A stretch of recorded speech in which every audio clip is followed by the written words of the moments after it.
Почитувани колеги, согласно член 61 од Законот за основно образование, а меѓу другото и од Законот за високо образование, пропишано е учениците од основно и средно образование да имаат право на бесплатен превоз до местото на школото. Бидејќи не е соодветно пропишано во овој закон, општините и градоначалниците се доведени во ситуација независно дали има општински или меѓуопштински редовни линии да распишуваат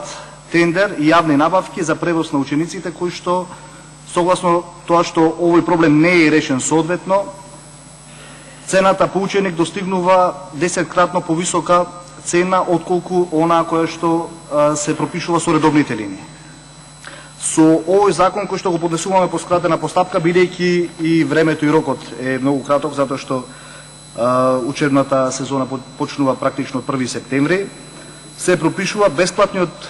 превоз на учениците на подрачјата, каде што општините имат утврден возен ред, меѓуопштински и во самите општини, да се одвиваат